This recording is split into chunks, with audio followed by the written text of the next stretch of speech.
ഉപകരണങ്ങളോടെ അൽത്താരയിൽ എഴുന്നള്ളിയിരിക്കുന്ന ഈശോയെ കണ്ട് ആരാധിച്ചുകൊണ്ട് നമുക്ക് പ്രാർത്ഥിക്കാം.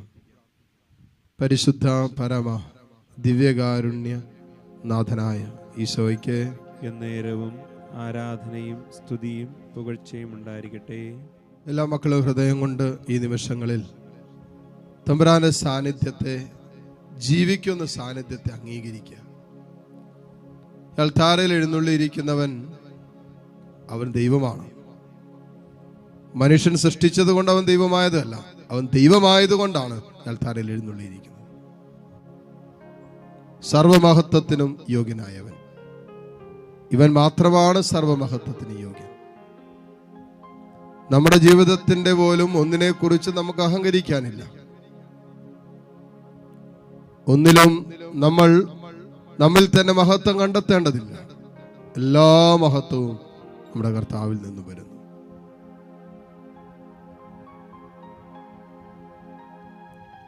ഈ നിമിഷങ്ങളിൽ എല്ലാ മക്കളും ഹൃദയം കൊണ്ട് ഈ സന്ദേശം ഏറ്റെടുത്ത് തങ്ങളോട് തന്നെ പറഞ്ഞ് പ്രാർത്ഥിക്കട്ടെ. സങ്കീർത്തകൻ പറഞ്ഞില്ലേ, ദൈവത്തിന് നമ്മെക്കുറിച്ച് ഒരു വിചാരമുണ്ടെന്ന്. അവൻ നമ്മെ അനുഗ്രഹിക്കുന്നു. മക്കൾ, എന്നെ ശ്രവിക്കുന്ന നിങ്ങൾ ഓരോരുത്തരും ഈ നിമിഷം നിങ്ങളുടെ കരങ്ങൾ മാറോട് ചേർത്ത് പിടിച്ചുകൊണ്ട് നിങ്ങളോട് തന്നെ ഒന്ന് പറയാവോ, എൻ്റെ ദൈവത്തിന് എന്നെക്കുറിച്ച് ഒരു വിചാരമുണ്ട്. എൻ്റെ ദൈവം എന്നെ അനുഗ്രഹിക്കും.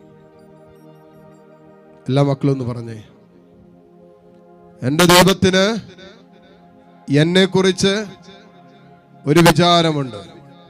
എൻ്റെ ദൈവം എന്നെ അനുഗ്രഹിക്കും. ചുമ്മാ പറഞ്ഞാൽ പോലെ അത് വിശ്വസിച്ച് ഏറ്റെടുത്തേ. ഹൃദയം കൊണ്ട് ഏറ്റെടുക്കുക, ഹൃദയം കൊണ്ട് ഏറ്റെടുക്കുക. പറ, ഉള്ള ചങ്കു കൊണ്ട് പറ, ഹൃദയം കൊണ്ട് പറ, എൻ്റെ ദൈവത്തിന് എന്നെ കുറിച്ച് വിചാരമുണ്ട്. എൻ്റെ ദൈവത്തിന് എന്നെ കുറിച്ച് വിചാരമുണ്ട്. എൻ്റെ ദൈവം എന്നെ അനുഗ്രഹിക്കും. തമ്പുരാനെ, മക്കളെ ഈ നിമിഷം അനുഗ്രഹിക്കണമെന്ന് പ്രാർത്ഥിക്കുന്നു. ദൈവമേ, നിന്റെ സ്നേഹത്തണലാണ് ഈ മക്കൾ ഇപ്പോൾ നിൽക്കുന്നത്. വലിയ പ്രതീക്ഷയും നമുക്ക് വലിയ പ്രത്യാശയും തരുന്ന വചനമാണത്. എൻ്റെ ദൈവം എന്നെ കുറിച്ച് വിചാരിക്കുന്നുണ്ടെന്ന്. ഞാൻ ഇങ്ങനെ ഓരോ കാലടികൾ വെക്കുമ്പോ പ്രവാചകൻ പറഞ്ഞില്ലേ, നിന്റെ കാതുകൾ പിന്നിൽ നിന്നൊരു സ്വരം ശ്രവിക്കുന്നു. ഓരോ കാലടി വെക്കുമ്പോഴും അപ്പൊ ദൈവം അത്രമാത്രം നമ്മെ കുറിച്ച് വിചാരിക്കുന്നത് കൊണ്ടല്ലേ എൻ്റെ ഓരോ കാലടികളിലും എനിക്ക് ദൈവസ്വരം കേൾക്കാൻ പറ്റുന്നത്. സങ്കീർത്തകൻ പറഞ്ഞു, നിന്റെ കണ്ണിൽ നിന്നും ഒരു തുള്ളി കണ്ണുനീർ ഉതിർന്നു വീഴുമ്പോ ഞാനത് കുപ്പിയിൽ ശേഖരിച്ചിട്ടുണ്ടെന്ന്. സുവിശേഷം പറയും, നിന്റെ തലയിൽ നിന്ന് ഒരു മുടി താഴെ പോകുമ്പോ ഞാനത് എണ്ണിയിട്ടുണ്ടെന്ന്. എന്ന് പറഞ്ഞാൽ ദൈവത്തിന് നമ്മുടെ ജീവിതത്തിന്റെ ഓരോ നിമിഷങ്ങളെ കുറിച്ചും കൃത്യമായ വിചാരമുണ്ടെന്നല്ലേ മോനെ അത് അർത്ഥമാക്കുന്നത്. ദൈവത്തിന് നമ്മെ കുറിച്ചുകൊണ്ട് വിചാരമുണ്ടെന്ന് അറിഞ്ഞാൽ പിന്നെ നമ്മൾ ഇത്ര കണ്ടങ്ങോട്ട് ഭാരപ്പെടേണ്ടതുണ്ടോ, സങ്കടപ്പെടേണ്ടതുണ്ടോ, നിരാശപ്പെടേണ്ടതുണ്ടോ, ദുഃഖിച്ചും ഭാരപ്പെട്ടും ജീവിതം തള്ളി നീക്കേണ്ടതുണ്ടോ? എൻ്റെ ദൈവത്തിന് എന്നെ കുറിച്ച് വിചാരമുണ്ട്. തക്ക സമയത്ത് എൻ്റെ ദൈവം എൻ്റെ ജീവിതത്തിൽ ഇടപെടും. He knows what is good for me. അവൻ അറിയാം എൻ്റെ ജീവിതത്തിൽ എന്താണ് നന്മയെന്ന്.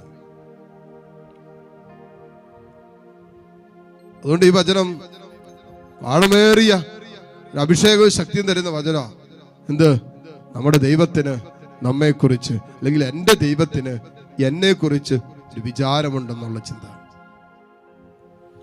നിന്റെ ദൈവം നിന്നെക്കുറിച്ച് ചിന്തിക്കുന്നതിനത്രയും ഈ ലോകത്ത് ആരും നിന്നെ കുറിച്ച് ചിന്തിക്കുന്നില്ല.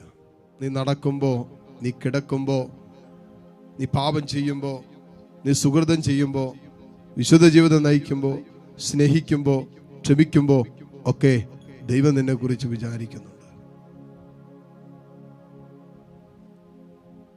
മുട്ടുകുത്താൻ സാധിക്കുന്ന എല്ലാ മക്കളും ഈ നിമിഷം മുട്ടുകുത്തി കർത്താവിൻ്റെ സന്നിധിയിൽ കർത്താവിൻ്റെ ആശീർവാദത്തിന് വേണ്ടി പ്രാർത്ഥിച്ചൊരുങ്ങുന്ന സമയമാണ്.